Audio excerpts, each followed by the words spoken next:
500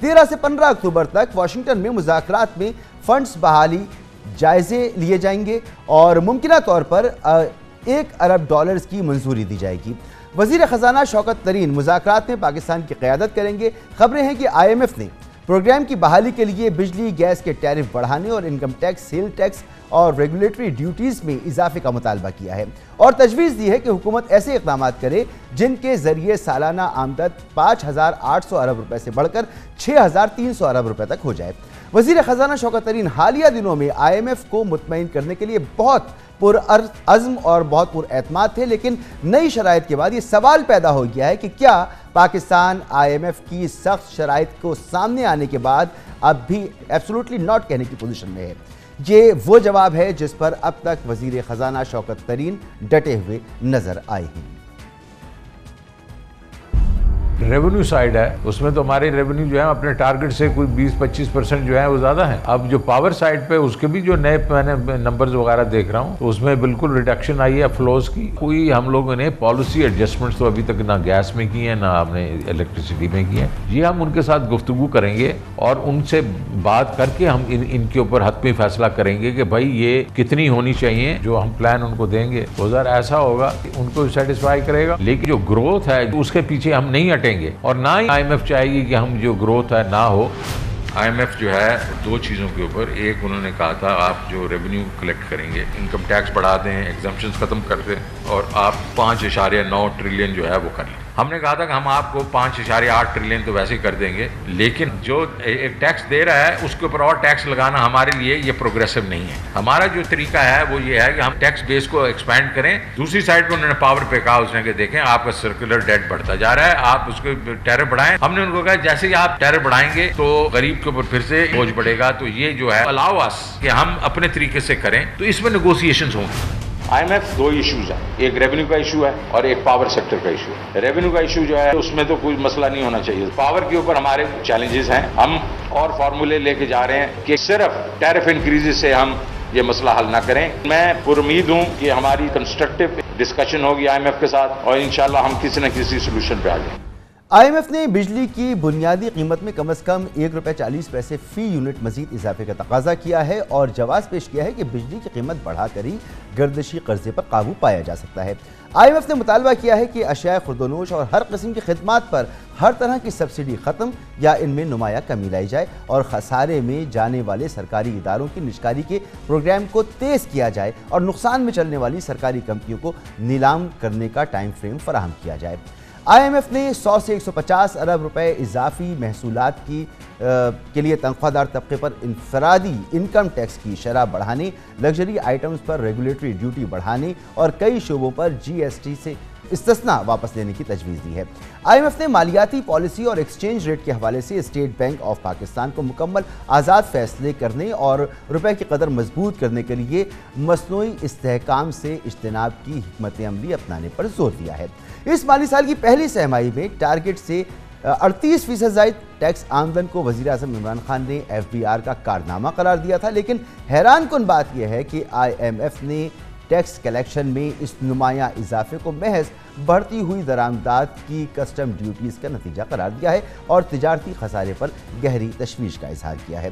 اس تمام صورتحال پہ بات کریں گے سینئر صحافی شہباز رانا صاحب ہمارے ساتھ موجود ہیں۔ بہت بہت شکریہ آپ کا شہباز رانا صاحب۔ سب سے پہلے تو یہ فرمائیں کہ IMF اور حکومت کے درمیان پہلا راؤنڈ مذاکرات کا اب ختم ہو گیا اور خبریں ہیں کہ IMF نے اس پروگرام کی بحالی کے لیے گیس کے ٹیرف بڑھانے، income tax, sale tax, regulatory duties میں اضافے کا مطالبہ کیا ہے۔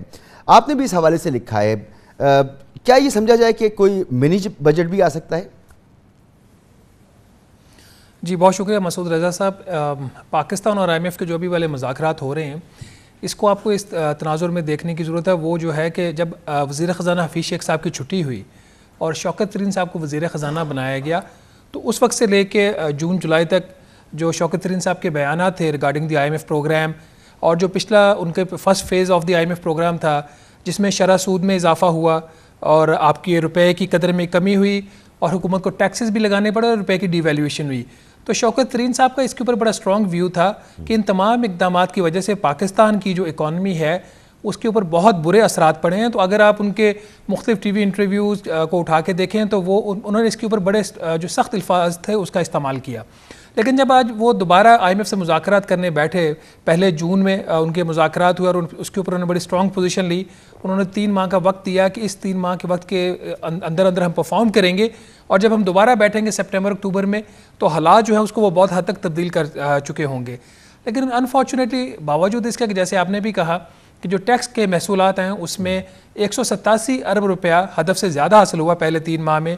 IMF مطمئن نہیں تھا، اور IMF کا جو اطمینان جو نہ ہونے کی ایک بہت بڑی وجہ یہ تھی کہ جس طرح کی ریونیو کلیکشن ہو رہی تھی وہ بے شک اپنے ہدف سے زیادہ تھی، اس کی کوالٹی کے اوپر سیریس کویشچنز تھے.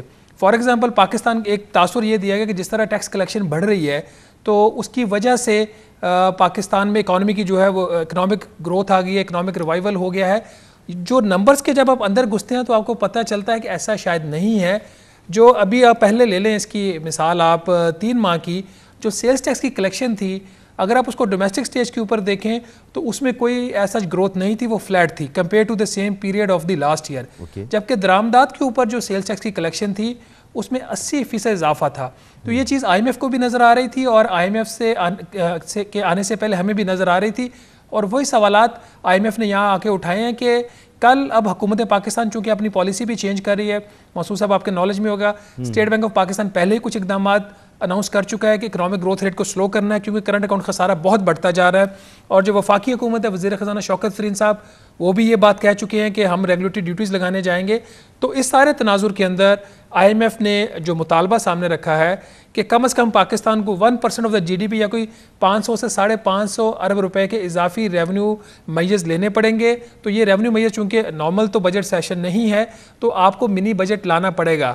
اس میں اب حکومت کے سامنے 2 چوائسز ہیں کہ جو پرسنل انکم ٹیکس ہے سیلریڈ اور نان سیلریڈ کلاس کے انڈیویجولس کے اوپر جو ہے، اور دوسرا مختلف جو شعبے ہیں، کمپنیز ہیں، فلاحی ادارے ہیں، پینشنرز ہیں، اس طرح کے اور بہت سارے جو افراد ہوتے ہیں ان کے اوپر انکم ٹیکس کی چھوٹ ہے، وہ چھوٹ واپس لینا. ایک تو یہ چیز ہے، اور دوسرا اس کے اندر جو IMF کی طرف سے مطالبہ ہے کہ جو سیلز ٹیکس کی مد میں بہت زیادہ چھوٹ دی گئی ہے over a period of time. اگر آپ اکنامک سروے آف پاکستان اٹھا کے دیکھیں کوئی 570-80 ارب روپے کی سیلز ٹیکس کی چھوٹ کا سالانہ نقصان ہے. تو IMF کی طرف سے یہ مطالبہ ہے تقریباً 300 ارب روپے سے زیادہ کا. وہ کہہ رہے ہیں کہ سیلز ٹیکس کی جو چھوٹ آپ نے دی وہ فوری طور پر واپس لیں اور باقی پھر آپ جولائی اگلے سال سے لیں.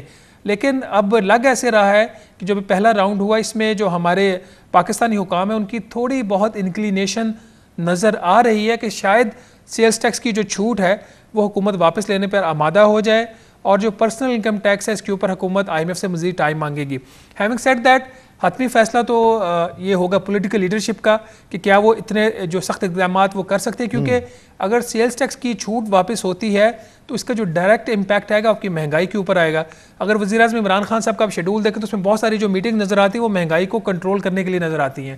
تو ان حالات میں جب مہنگائی پہلے ہی بہت زیادہ ہے، لوگ تنگ ہیں، کیا حکومت 300 ارب روپے کے سیلز ٹیکس کے اقدامات کر سکتی ہے؟ یہی سب سے امپورٹنٹ سوال ہے جو میں آپ سے کرنا بھی چاہ رہا ہوں کہ اب پاکستان کو IMF پیکیج کی ضرورت بھی ہے اور IMF کی سخت شرائط بھی سامنے آ چکی ہیں. تو سب سے بڑا سوال یہی ہے کہ اب پاکستان ان شرائط کو سامنے رکھتے ہوئے ایبسولوٹلی ناٹ کہنے کی پوزیشن میں ہے. مسعود صاحب، جو قومیں معاشی طور پر خود مختار ہوتی ہیں وہ ایبسولوٹلی ناٹ کہتی ہیں.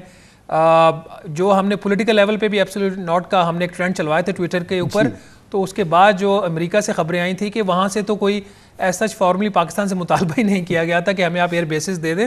تو یہی حالت یہاں پہ اکنامک پالیسی کے اوپر بھی ہے. جو قوم اپنے 3 ماہ کے اخراجات اپنی جیب سے پورے نہیں کر سکتی، اس کے پاس یہ کہاں سے آپشن آ گئی کہ وہ ایبسولوٹلی ناٹ کہہ دے.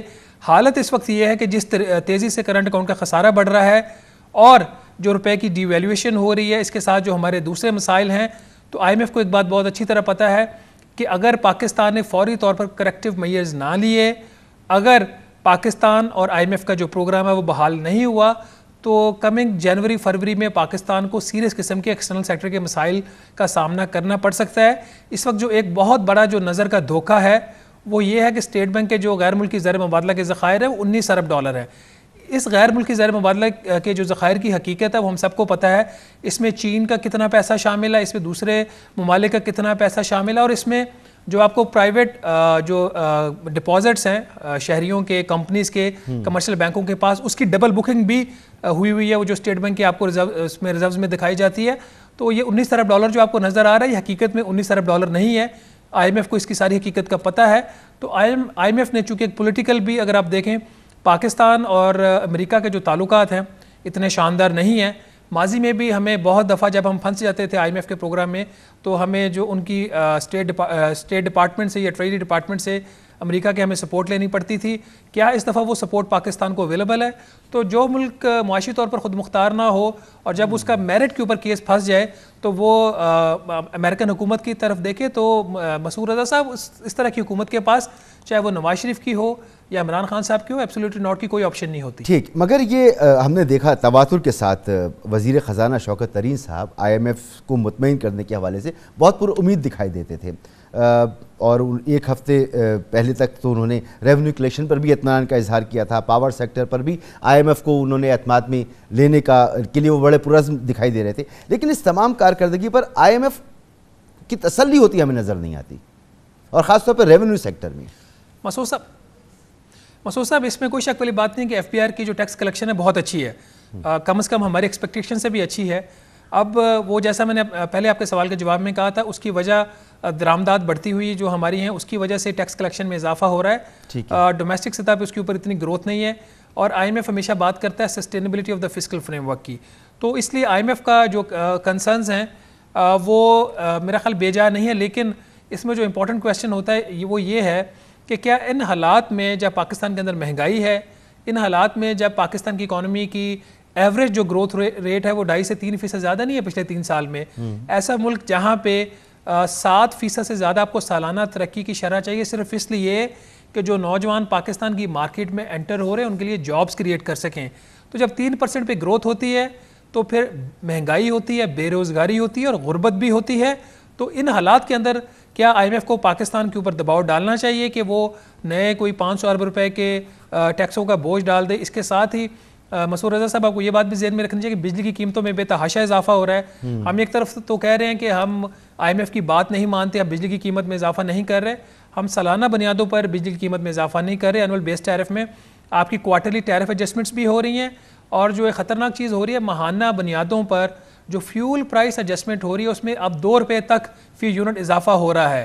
تو ایک وقت تھا جب عالمی منڈی میں کروڈ آئل کی قیمتیں کم تھیں، آپ کا روپیہ تھوڑا سا سٹیبل ہو گیا تھا، تو فیول پرائس ایڈجسٹمنٹ میں آپ کو تھوڑی بہت یا ریلیف ملتی تھی یا نیوٹرل رہتا تھا. اب آپ چلے گئے ہیں 2 روپے، 1.5 روپیہ، 1 روپیہ فی یونٹ ہر مہینے اس میں ایڈجسٹمنٹ میں، جو پچھلے بھی آپ کے ایریاز آپ کے بلوں سے ریکور ہو رہے ہیں. اس کی ایک بہت بڑی وجہ جو ہے وہ یہ آپ کے لیے جو روپے کی قدر میں مسلسل کمی ہو رہی ہے اس کی وجہ سے آپ کی فیول کاسٹ بڑھ رہی ہے، آپ کی پاور جنریشن کاسٹ بڑھ رہی ہے. پھر اس کے ساتھ ہی آپ کو مہنگی LNG کے سودے کرنے پڑے، اس کا بھی تھوڑا بہت امپیکٹ آتا ہے. باقی جو سسٹم کی انیفیشنسیز ہیں وہ اپنی جگہ پہ ہیں. کیپیسٹی آئیڈل کیپیسٹی پیمنٹس کا بہت زیادہ اس حکومت نے رونا رویا ہے، لیکن اس حکومت سے جب پوچھا جائے کہ کتنا یہ اکنامک میرٹ آرڈر جو ہوتا ہے پاور پلانٹس اس کے اوپر اس کو چلا رہی ہے، اور خاص طور پر جو انہوں نے ایک IGCEP ایک پالیسی ہے انٹیگریٹڈ، مجھے اس کا ایگزیکٹ میرا نام اس کا ذہن میں نہیں، IGCEP پالیسی کے تحت ان کو اگر آپ میرٹ آرڈر دیکھیں تو بہت ساری ایسے پاور پلانٹس جو LNG کے ہیں اس کے اوپر انہوں نے کہا کہ اس کو شاید 50% کیپیسٹی پہ، کوئلے کے اسی طرح. تو ہمارے مسائل بہت پیچیدہ ہیں. ہمارے لیے جو سب سے زیادہ آسان چیز ہوتی ہے، میرے لیے بھی، آپ کے لیے بھی، حکومت کے لیے بھی، کہ اپنی مشکلات کا ہم ذمہ دار IMF کو ٹھہرا دیتے ہیں. یاد رہے یہ جو معاہدہ آپ کو IMF امپلیمنٹ کرنے کو کہہ رہا ہے اس کے اوپر ہم ایگری کر چکے ہیں اپریل دس ایئر. تو کیا جب ہم نے اس وقت یہ ساری کمٹمنٹ دی تھی ہمیں نہیں پتا تھا کہ پاکستان کے اندر مہنگائی کی کیا اس کا امپیکٹ آئے گا، اکنامک گروتھ کے اوپر کیا امپیکٹ آئے گا، کیا ہماری پالیسیز قابل ہیں کہ ہم ہائی گروتھ پیس کے اوپر جا سکیں. تو ہمیں ایک اگر بیلنس انالیسز ہم لیں تو ٹھیک ہے IMF تھوڑا سا سخت ہے لیکن اس میں ہمارا اپنا قصور بھی زیادہ ہے. پچھلے سال GDP میں زراعت کا حصہ 11.5 ٹریلین روپے تھا، لیکن اس کے باوجود مجموعی زرعی انکم ٹیکس 3 ارب روپے سے بھی کم جمع ہوا، یعنی GDP کا 0.02%. خبریں یہ ہیں کہ IMF نے صوبوں کو کہا ہے کہ آپ زرعی ٹیکس جمع کریں، درست بات ہے یہ؟ دیکھیے یہ جو ایشو ہے نا ایگریکلچر انکم ٹیکس کا، پروونشل گورنمنٹس تو بالکل بھی اس کے اوپر فوکس کرنے کو تیار نہیں ہے، اور اس کی سب سے بڑی وجہ یہ ہے کہ جو لوگ ابھی اقتدار میں ہیں، چاہے سندھ میں ہے چاہے پنجاب میں، وہ اس کے سب سے بڑے بینیفیشری ہیں. اب ایک چیز سامنے یہ آ رہی ہے کہ آئینی طور پر چونکہ وفاقی حکومت تو زراعت کے اوپر، زراعت کی آمدن کے اوپر ٹیکس اکٹھا نہیں کر سکتی، تو کیا کوئی ایسا درمیانی راستہ نکالا جا سکتا ہے کہ جہاں پہ وفاقی حکومت جو ہے وہ ایگریکلچر انکم ٹیکس کلیکٹ کرنا شروع کر دے، یا اگر وہ خود ڈائریکٹلی نہیں کر سکتے تو صوبوں کے بہاف پہ وہ اکٹھا کریں اور دے دیں ان کو، صوبوں کو جمع کر کے واپس؟ یہ ایک بات ہو سکتی ہے، لیکن اس میں بہت زیادہ ifs اینڈ بٹس ہیں، کیونکہ سندھ کی حکومت کا ایک بات وہ کہتی ہے مسلسل کہ جب سے خدمات کے شعبے پہ GST ان کو ملا اس کی کلیکشن، تو اس کے اندر جو improvement over period of time وہ بہت زیادہ آئی ہے۔ وہ یہ کہتے ہیں جی کہ ہماری جو کلیکشن ہے GST اور سروسز کی، اس کی اگر گروتھ ریٹ کو دیکھیں اور جو وفاقی حکومت کی کلیکشن اس میں کافی زیادہ بہتری ہے ہماری طرف ہے، تو وہ الٹا آپ سے مطالبہ کرنا شروع کر دیتے ہیں کہ آپ اپنی کلیکشن ہمیں دیں بجائے کہ ہماری کلیکشن آپ لے کے جائیں۔ اچھا، یہ IMF مذاکرات سے پہلے روپیہ ہچکولی لے رہا تھا، پھر اسٹیٹ بینک کے اقدامات ہوئے اور پھر ہم نے دیکھا کہ اسٹیبلٹی ہمیں نظر آئی روپے کے اندر۔ یہ جو مذاکرات ہو رہے ہیں اس کے بعد پھر ہم توقع رکھیں کہ روپے کی قدر میں پھر کمی بیشی ہمیں نظر آئے گی؟ مسعود رضا صاحب، ایکسچینج ریٹ کے اوپر تھوڑا سا میں کیئرفلی بات کرنا چاہوں گا، لیکن مذاکرات کامیاب ہوں تب بھی مجھے اس میں کمی ہوتی نظر آ رہی ہے، اور ناکام ہو تب بھی نظر آتی ہے۔ کامیاب ہونے کی صورت میں کیوں مجھے کمی نظر آ رہی ہے اس میں؟ ابھی جو اسٹیٹ بینک آف پاکستان ہے، میں نے اس کے اوپر ٹریبیون میں خبر بھی کی تھی اور اپنے پروگرام میں بھی اس کا ذکر کیا، وہ مارکیٹ میں انٹرونشن کر رہی ہے، اور میں نے جب یہ خبر کی تو اس کے بعد بھی ان کی انٹرونشن جاری ہے، اچھی خاصی جاری ہے ابھی بھی۔ تو اگر تو آپ کے مذاکرات کامیاب ہو جاتے ہیں IMF سے، تو یہ جو انٹرونشن ہو رہی ہے یہ رک جائے گی، کیونکہ IMF آپ کو یہ کرنے نہیں دے گا۔ ان کیس اگر آپ کے خدا نہ خواستہ مذاکرات ناکام ہو جاتے ہیں تو اس صورت میں پھر آپ کے روپے کے اوپر دباؤ آئے گا، کیونکہ ہماری کچھ پیمنٹس میجر آ رہی ہیں اگلے کچھ دنوں کے اندر، ہم نے غیر ملکی قرضے واپس کرنے ہیں، کچھ ہماری میجر اور بھی پروکیورمنٹس کی ہم نے سیٹلمنٹس کرنی ہیں، تو میرا خیال ہے روپے کے اوپر شاید دباؤ آ سکتا ہے۔ لیکن اگر یہ حکومت ابھی بھی اقدامات کرے، مارکیٹ کے اندر جو اسپیکولیٹرز ہیں بیٹھے اس کو روپے کے ساتھ کھیل رہے ہیں، جو مارکیٹ کے سے ڈالر خرید کے اس کی ڈمپنگ ہو رہی ہے، ہورڈنگ ہو رہی ہے، اس کو روکیں اور کچھ کریکٹیو میئرز لیں تو روپے کی قدر میں بہتری آ سکتی ہے، یا ایٹ لیسٹ یہ یہاں پہ رک سکتا ہے۔ لیکن اس کے اندر حکومت کو ایک سخت کردار ادا کرنا پڑے گا۔ اسٹیٹ بینک آف پاکستان جہاں تک اپنی طرف سے کر سکتا تھا وہ کر رہا ہے، اس کے کوئی میجر آپ کو امپیکٹ نظر نہیں آ رہے۔ ایک مجھے اس کے اندر خدشہ یہ ہے کہ اگر روپے کی قدر اسی طرح گرتی رہی، اور ایک جو بات مسلسل کہی جا رہی ہے کہ شاید افغانستان کی وجہ سے روپے کی قدر میں بہت زیادہ کمی ہو رہی ہے، ڈالر وہاں پہ سمگل ہو رہا ہے، تو جو ہماری انڈیپینڈنٹ ذرائع سے بات ہوئی ہے وہ سمگل تو شاید ہو رہا ہے، لیکن اس کا کوانٹم اتنا نہیں ہے جتنا حکومت پرائیویٹلی بتا رہی ہے یا اسٹیٹ بینک بتا رہی ہے، وہ کوانٹم کم ہے۔ تو کہیں افغانستان کے نام پر بھی یہ کچھ یہاں پہ کارروائی نہ ہو رہی ہو، تو اس کو بھی حکومت کو دیکھنے کی ضرورت ہے۔ جیسے وزیر خزانہ نے اس معاملے میں کہا تھا کہ شہباز رانا صاحب $15 ملین روزانہ افغانستان جا رہے ہیں، کیا ایسا ہی ہے یا یہ فگر مختلف ہے؟ کچھ اندازہ کیا ہے؟ دیکھیں، وزیر خزانہ شوکت ترین صاحب ایک معتبر شخصیت ہے، انہوں نے کچھ سوچ کے یہ بات کہی ہوگی، لیکن میرے ذرائع اس بات کی تصدیق نہیں کرتے۔ ابھی جو فگرز آ رہے ہیں جس میں ہم نے کچھ انڈیپینڈنٹ بھی ویریفیکیشن کرنے کی کوشش کی ہے، میں یہاں پہ ایک بات دوبارہ کہہ دوں، حکومت کے جو اس کے پاس وسائل ہیں ان چیزوں کو میئر کرنے کو ہم سے کہیں بہتر ہوتے ہیں، ہم تو سورس بیس پہ بات کر رہے ہوتے ہیں۔ ٹھیک ہے، ہمارے ذرائع میں یہ بتا رہے ہیں اتنی زیادہ نہیں ہے، اس سے آدھا بھی شاید نہیں ہے جتنا اسمگل ہو رہا ہے، اس کا امپیکٹ اتنا جتنا بتایا جا رہا ہے اسمگلنگ کا شاید اس سے کم ہے، بلکہ کافی زیادہ کم ہے۔ بات ہو رہی ہے $4 سے $6 million on average per day جو ہے وہ ڈالر جا رہا ہے، اسمگل ہو رہا ہے افغانستان کی طرف، جتنا شوکت ترین صاحب بتا رہے ہیں وہ انڈیپینڈنٹ ذرائع اس کو کنفرم نہیں کر رہے۔ اچھا، اس سال ترقیاتی اخراجات میں 40% اضافے کے ساتھ کوئی 900 ارب روپے مختص کیے گئے تھے، تو کیا توقع رکھیں اس صورتحال میں کہ ترقیاتی فنڈز پہ بھی کٹ لگنے والا ہے؟ جی بالکل، اس کی آپ توقع رکھ سکتے ہیں۔ اگر IMF کا پروگرام بحال ہو جاتا ہے تو جو IMF کی طرف سے پالیسی پرسکرپشن ہے وہ 2 پرانگ ہے۔ ایک تو آپ نے محصولات میں اضافہ کرنا ہے، دوسری طرف آپ نے کچھ اخراجات میں کٹوتی کرنی ہے۔ آپ کو پتہ ہے کہ ہمارا میجر جو خرچہ ہے وہ تو ہمارا سود کے جو ادائیگیاں ہم کرتے ہیں اس کے اوپر ہے، اس کے بعد جو دوسرا بڑا ہیڈ ہے وہ ہمارا ڈیفنس ہے۔ ڈیفنس ہم کاٹ نہیں سکتے، ہمارے جس طرح کے ایسٹرن اور ویسٹرن بارڈرز کے اوپر صورتحال رہتی ہے۔ اور تیسرا بڑا ہیڈ ہوتا ہے PSDP کا، وہ اس کا جو ٹیپ ہے وہ حکومت کے ہاتھ میں ہوتا ہے، جب مرضی اس کو کھول دیتے ہیں، جب مرضی بند کر دیتے ہیں، تو PSDP پہ آپ کی کٹوتی لگ سکتی ہے۔ لیکن اسد عمر صاحب جو اس کے پلاننگ کے وزیر ہیں، ان کی یہ خواہش تھی کہ PSDP کو پروٹیکٹ کیا جائے، بلکہ پچھلا مالی سال جو ختم ہوا ہے بہت عرصے کے بعد آپ نے دیکھا کہ PSDP کی جو سپینڈنگ تھی وہ بجٹ سے بھی کوئی 20-30 ارب روپیہ زیادہ تھی، وچ واز اے گڈ اومن، اور اس کا رزلٹ آپ نے دیکھا کہ مارکیٹ کے اندر ایکٹیویٹی ہوئی. لیکن چونکہ ہمارے فنڈامنٹل اکانومی کے جو مسائل تھے وہ اپنی جگہ پہ تھے, ہم پچھلے 3 سال میں برآمدات کو بڑھا نہیں سکے, ٹیکس محصولات اس طریقے سے نہیں بڑھ سکی جس طریقے سے بڑھنی چاہیے تھی. 2500 ارب روپے حکومت نے اپنے ہی ہدف سے 3 سال میں کام اکٹھا کیا ہے. تو ان سارے فیکٹرز کی وجہ سے پھر جب دباؤ آیا ایکسٹرنل سیکٹر کے اوپر بھی اور اب ڈومیسٹک کے اوپر بھی جب آئے گا, آپ کے فسکل فریم ورک کے اوپر بھی, تو شاید پھر یہ جو اسپینڈنگ پیٹرن تھا پچھلے سال والا وہ سسٹینیبل نہ ہو. بہت بہت شکریہ آپ کا جناب شہباز رانا صاحب, سینئر صحافی. آپ نے گفتگو سنی. یہاں پر ایک بریک لیں گے اور بریک کے بعد بات کریں گے ملک میں ڈینگی کیسز میں تیزی سے اضافہ ہو رہا ہے. پنجاب میں ڈینگی نے ایک بار پھر خطرے کی گھنٹی بجا دی ہے. پنجاب میں صورتحال خطرناک ہے. میڈیکل ایمرجنسی کا اعلان کر دیا گیا ہے. لاہور ہو, اسلام آباد ہو, ہر جگہ میں مسائل موجود ہیں, لیکن لاہور اسلام آباد میں تو اسپتالوں میں جگہ کم پڑنے لگی ہے. بات کرتے ہیں بریک کے بعد. اللہ اللہ کر کے پاکستان میں کرونا کی شدت میں نمایاں کمی آئی ہے اور انفیکشن ریٹ 2% سے نیچے آیا ہے. تو ملک بھر میں ایک بار پھر ڈینگی وائرس نے خطرے کی گھنٹی بجا دی ہے. وفاقی دارالحکومت اسلام آباد سمیت کراچی, لاہور, راولپنڈی, پشاور کے علاوہ ملک کے مختلف شہروں میں ڈینگی وائرس نے وبائی صورت اختیار کر لی ہے. لاہور, اسلام آباد میں اسپتالوں میں جگہ کم پڑنے لگی ہے. پنجاب میں ڈینگی کی خطرناک صورتحال کے پیش نظر میڈیکل ایمرجنسی کا اعلان کر دیا گیا ہے.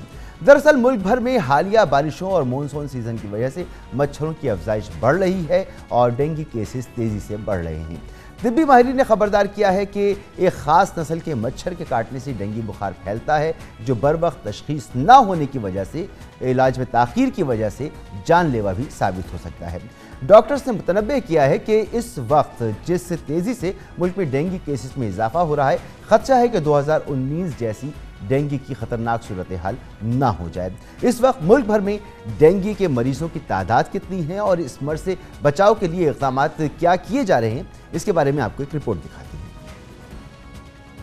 عالمی وبا کرونا وائرس کے کیسز کچھ تھمنے کے ساتھ اب ڈینگی نے پاکستان میں سر اٹھانا شروع کر دیا ہے. دارالحکومت اسلام آباد, کراچی, لاہور اور پشاور میں ڈینگی کے سینکڑوں کیسز رپورٹ ہو چکے ہیں. اسلام آباد میں اب تک ڈینگی کے 1316 مریض رپورٹ کیے گئے, جبکہ راولپنڈی میں یہ تعداد 526 تک پہنچ گئی, جس کے بعد اسپتالوں میں مریضوں کا رش دیکھنے میں آ رہا ہے. ضلع انتظامیہ نے موسم سرد ہونے کے انتظار کے ساتھ فیومیگیشن اور اینٹی ڈینگی مہم شروع کر دی ہے, جس میں ڈینگی کے ہاٹ سپاٹ علاقوں میں خصوصی طور پر ڈینگی لاروا کو تلاش کر کے تلف کیا جا رہا ہے. پنجاب میں صورتحال تشویشناک ہے. لاہور کے عوام ڈینگی کا سب سے زیادہ شکار ہوئے, جہاں اب تک 3092 کیسز رپورٹ کیے جا چکے ہیں. گزشتہ 24 گھنٹوں میں پنجاب بھر میں 226 کیسز سامنے آئے, جن میں سے 177 صرف لاہور سے رپورٹ ہوئے, جبکہ سرگودھا اور حافظ آباد سے 4 ملتان سے 3 اور 2 کیسز اٹک اور اوکاڑا میں رپورٹ ہوئے. پنجاب کی وزیر صحت ڈاکٹر یاسمین راشد کے مطابق ڈینگی مریضوں کے لیے ایکسپو سینٹر میں 280 بستروں کا فیلڈ اسپتال فعال کر دیا گیا ہے, جہاں جنا سروسز اور میو اسپتال کا عملہ ڈیوٹی انجام دے گا. سروسز اور گنگا رام اسپتال میں فی الحال ڈینگی مریضوں کے لیے بستر موجود نہیں. تاہم لاہور کے دیگر اسپتالوں میں اس وقت 1209 بیڈز ڈینگی مریضوں کے لیے موجود ہیں. پنجاب کے بعد خیبر پختونخوا میں ڈینگی تیزی سے پھیل رہا ہے. اب تک 2795 کیسز رپورٹ کیے جا چکے ہیں. پشاور سب سے متاثرہ علاقہ ہے, جہاں ڈینگی نے 765 افراد کو شکار کیا. تہکال, دانش آباد, اچی, سفید ڈہری, سربند اور بورڈ کے علاقے ڈینگی کا گڑھ بن چکے ہیں, جبکہ درجنوں دیہات ڈینگی کے چنگل میں ہیں. بلوچستان کے اضلاع گوادر, کیچ اور لسبیلا میں بھی اب تک 1750 ڈینگی کیسز رپورٹ ہو چکے ہیں اور انتظامیہ ڈینگی کے خاتمے کی سرتوڑ کوششیں کر رہی ہے. سندھ میں بھی بارشوں کے بعد ڈینگی کیسز میں اضافہ ریکارڈ کیا گیا ہے. اعداد و شمار کے مطابق رواں ماہ سندھ میں 377 کیسز رپورٹ ہوئے ہیں. کراچی اور مٹیاری سب سے زیادہ متاثر ہیں. کراچی کے ضلع وسطی, شرقی اور جنوبی میں صورتحال تشویشناک ہے. صوبائی محکمہ صحت کے مطابق اس ماہ ضلع وسطی سے 48, شرقی سے 46, کورنگی سے 42, جنوبی سے 18, غربی سے 21 اور ضلع ملیر سے 13 کیسز رپورٹ ہوئے ہیں. سندھ میں اس سال اب تک 6 افراد ڈینگی سے جاں بحق ہو چکے ہیں. کمشنر کراچی نے ٹائر شاپس, تعمیراتی مقامات, سوئمنگ پولز, نرسریز اور ڈینگی مچھر کے دیگر بریڈنگ مقامات پر خصوصی طور پر اسپرے کرنے کی ہدایت کی ہے. ماہرین صحت کے مطابق اگست سے نومبر تک ملیریا اور ڈینگی کی افزائش کے حوالے سے ہائی ٹرانسمیشن سیزن رہتا ہے.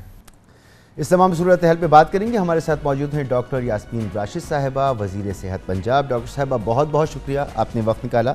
ڈاکٹر صاحبہ اس وقت صورتحال کیا ہے؟ جیسا ہمارے پاس معلومات ہیں کہ خاص طور پہ اسلام آباد اور لاہور میں زیادہ تشویشناک صورتحال ہے اور جو مختص بیڈز تھے وہ کم پڑنے لگیں اس کے لیے.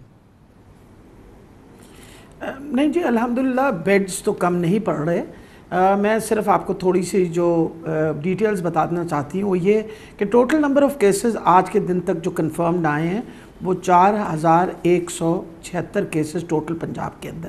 آپ نے آلریڈی اس کے اوپر انہوں نے ڈیٹیل رپورٹ تو دے دیے جتنے کیسز سامنے آئے ہیں. میرے پاس اس وقت ہسپتالوں کے اندر اگر میں بتاؤں آپ کو تو لاہور کے ہسپتالوں میں 513 مریض داخل ہیں اور راولپنڈی کے ہسپتالوں کے اندر 230 مریض جو ہیں وہ اس وقت داخل ہیں. اور ہمارے پاس لاہور صرف لاہور کے اندر 1209 بیڈ جو آپ کی جنہوں نے رپورٹ دی ہے انہوں نے بھی بتایا کہ 1209 بیڈ جس میں تقریباً 800 بیڈ جو ہیں وہ پبلک سیکٹر ہاسپٹلز میں اور 400 بیڈ جو ہیں وہ پرائیویٹ ہاسپٹلز میں. خاص طور پہ جو پرائیویٹ میڈیکل کالجز کے ساتھ ہاسپٹلز ہیں ان میں وہ بیڈز اس وقت اویلیبل ہیں. تو یہ جو خبر آ رہی ہے باہر کہ جی بیڈز نہیں ہیں وہ میں صرف میرا خیال ہے لوگوں کو یہ پتہ ہونا چاہیے کچھ ہسپتالوں میں ضرور بیڈز بھر گئے لیکن کل سے ہم نے ایکسپو سینٹر کے اندر 280 بیڈڈ ہاسپٹل فعال کر دیا ہے.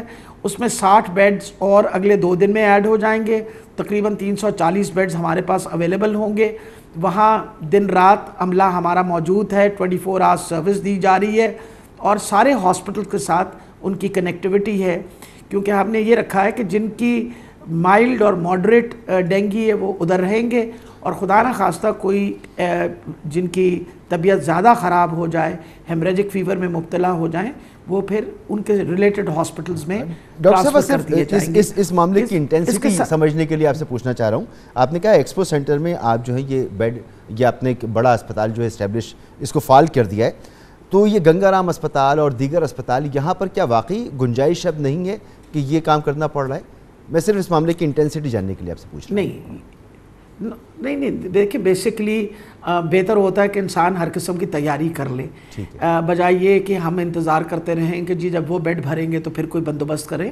ہم نے ایکسپو سینٹر میں اسی لیے اسپتال جو تھا وہ تیار کر دیا اور میری اطلاع کے مطابق اب تک وہاں تو کوئی تقریباً کل جب سے ہم نے اناؤنس کیا تقریباً 100 مریض سے زیادہ اپنے آپ کو دکھا چکے ہیں, CBC ہو چکی ہے اور 9 مریض وہاں بھی داخل ہو گئے ہیں. ہم نے اس لیے وہاں علیحدہ سارا سسٹم کر دیا کہ وہاں کم سے کم مسلسل اٹینشن صرف ڈینگی کے مریضوں کو مل جائے گی. اور جو ہاسپٹلز کے اندر دیکھیں ہمارے پاس 2 قسم کے اب اس وقت ہسپتالوں میں مریض ہیں.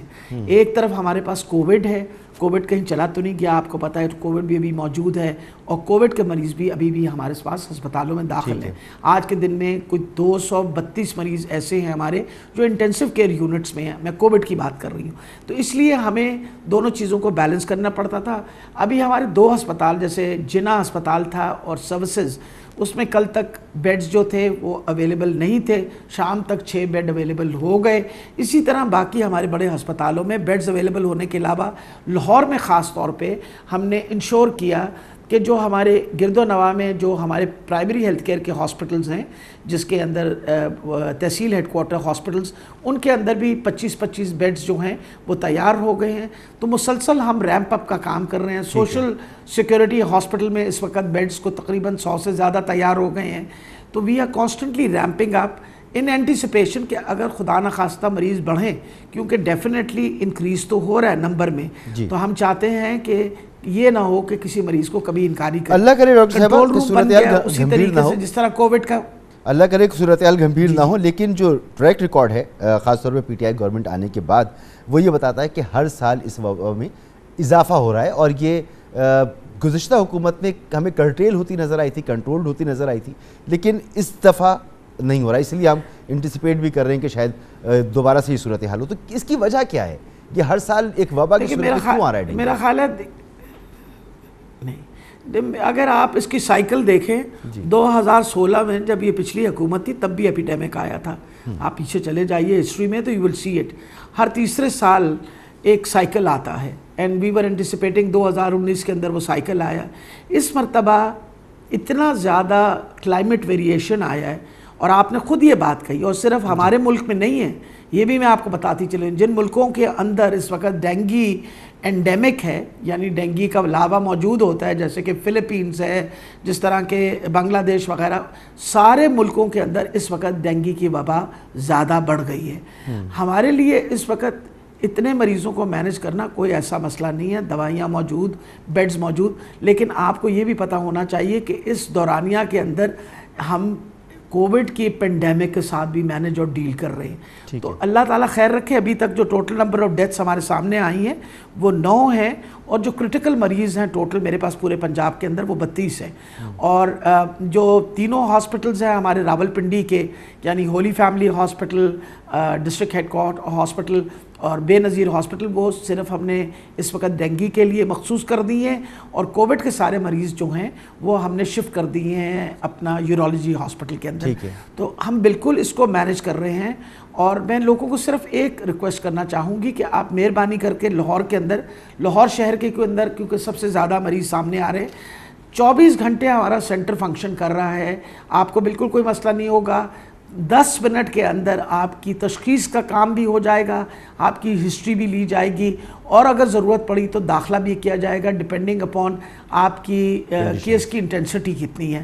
تو میرا یہ ریکویسٹ ہے کہ ایکسپو سینٹر میں یہ 24 گھنٹے ہسپتال چل رہا ہے، اور میرا خیال ہے شاید ہی کوئی ایسا لاہور کا انسان ہے جس کو پتہ نہیں ہے ایکسپو سینٹر کہاں ہے، کیونکہ آپ کو پتہ ہے ویکسینیشن کا عمل بھی وہاں مسلسل ہو رہا ہے۔ تو میں یہ ریکویسٹ کروں گی کہ اگر آپ شور نہیں ہو تو یا تو آپ کنٹرول روم کو فون کر کے یا 1122 کو فون کر لیں، یا ایکسپو سینٹر آ جائیں، اور آپ کو اچھے طریقے سے فیسیلیٹیٹ کیا جائے گا، آپ کی تشخیص بھی کی جائے گی، اور پھر according to needs and requirement آپ کو ہسپتالوں میں داخل بھی کیا جائے گا۔ بہت اچھی بات ہے، سب قسم کی دوائیاں موجود ہیں، میگا پلیٹلیٹس وغیرہ جو ہیں ان کا بھی موجود، سو وی آل پریپیئرڈ فار دس ایمرجنسی۔ بہت اچھی بات ہے یہ تو، اور یہ میسج پہنچ بھی گیا لوگوں تک، لیکن میرا آپ سے ایک سوال یہ ہے کہ ہم نے ماضی میں دیکھا کہ ایک اویئرنیس مہم چلائی جاتی تھی، وار فوٹنگز پہ کام ہوتا تھا، ذرائع ابلاغ پر لوگوں کو پتہ چل رہا ہوتا تھا کہ کیا تدابیر اختیار کرنی ہے۔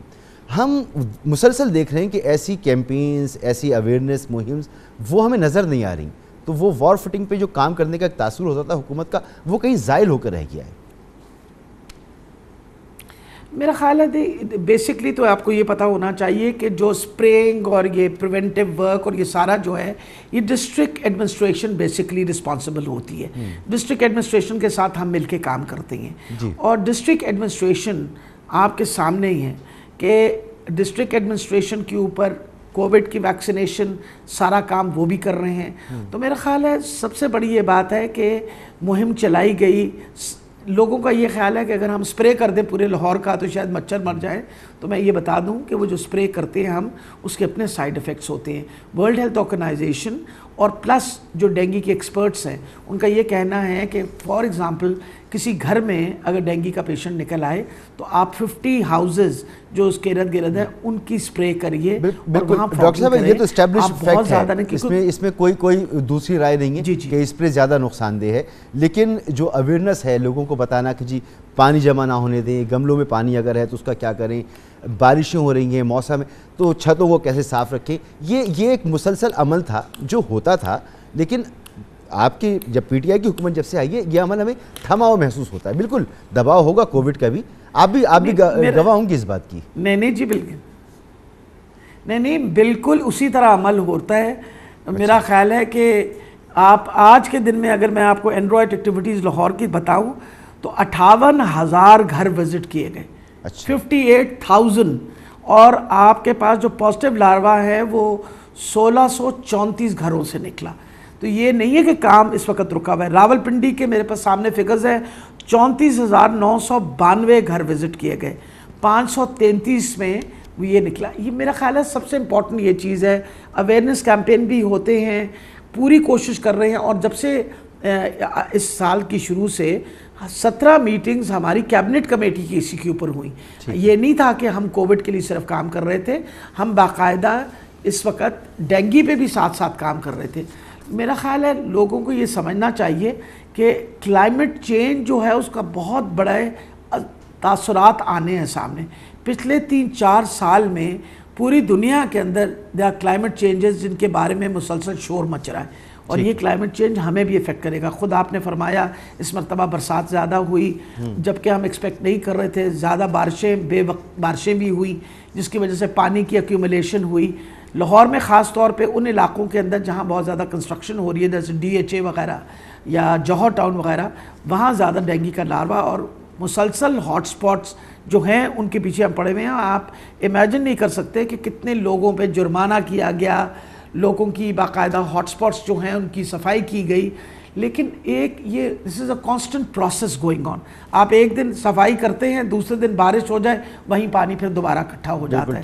So things are we are trying our level best. یہ حوصلہ افزا بات ہے کہ آپ کے پاس یہ تمام اعداد و شمار موجود ہیں. اس کا مطلب ہے کہ واقعی کام ہو رہا ہے اور اللہ کرے کہ یہ وبا جو ہے زیادہ نہ پھیلے اور لوگوں کو افیکٹ نہ کرے. بہت شکریہ آپ کا وقت دینے کے لیے. ڈاکٹر یاسمین راشد صاحبہ کی گفتگو آپ نے سنی. یہاں پر ایک بریک لیں گے, بریک کے بعد بات کریں گے سی پیک کے تحت پاکستان میں بجلی کا سب سے بڑا منصوبہ تھر میں کوئلے سے چلنے والا پہلا پاور پلانٹ اب تکمیل کے تقریباً قریب ہے اور سی پیک کے تحت اس منصوبے پر کوئی ریاستی گارنٹی بھی نہیں ہے. ضرورت ہے پاکستان کو ایسے منصوبوں کی. بات کرتے ہیں ایک بریک کے بعد.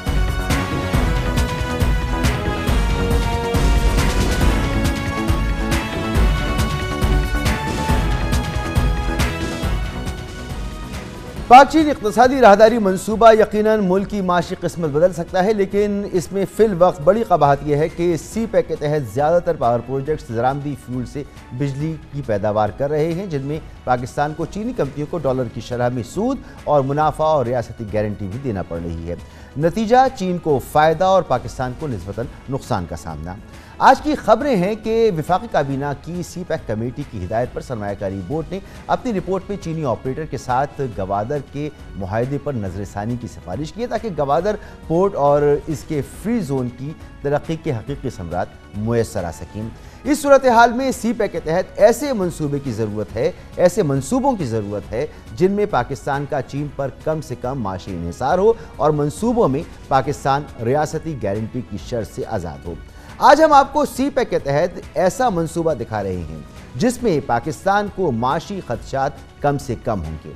تھر پارکر میں انڈیجنس فیول یعنی مقامی ایندھن پر لگنے والے بجلی گھر کا اس وقت تقریباً کام مکمل ہو چکا ہے. یہ تکمیل کے مراحل میں ہے. $3 ارب یعنی تقریباً 500 ارب روپے کے اس منصوبے میں پاکستان کا ایندھن بھی مقامی ہے اور فنڈنگ پر کوئی سورون گارنٹی بھی نہیں. انرجی ماہرین تھر پارکر میں 9,000 مربع کلومیٹر پر پھیلے ہوئے کوئلے کے 175 ارب ٹن ذخائر کو استعمال میں لانے کو ایک بڑی کامیابی قرار دے رہے ہیں اور اس منصوبے پر 2,500 چینی ورکرز اور تقریباً 5,000 کے قریب پاکستانی محنت کش ہیں جو یہاں پر کام کر رہے ہیں. پاور پروجیکٹ کے لیے کوئلے کی کان کی 80% کھدائی مکمل ہو چکی ہے جبکہ اس کوئلے پر 1,320 میگا واٹ بجلی پیدا کرنے والے نئے بجلی گھر کا منصوبہ بھی 70% مکمل ہو چکا ہے. یہ سی پیک کے تحت پاکستان میں بجلی کا سب سے بڑا منصوبہ ہے. سی پیک کے تحت اس پاور پروجیکٹ کے بارے میں آپ کو ایک رپورٹ دکھاتے ہیں جو تیار کی ہمارے نمائندہ خصوصی اختیار کھوکر نے. یہ رپورٹ آپ نے دیکھی. اسی کے ساتھ پروگرام کا وقت ختم ہوتا ہے. اجازت دیجیے. اللہ حافظ.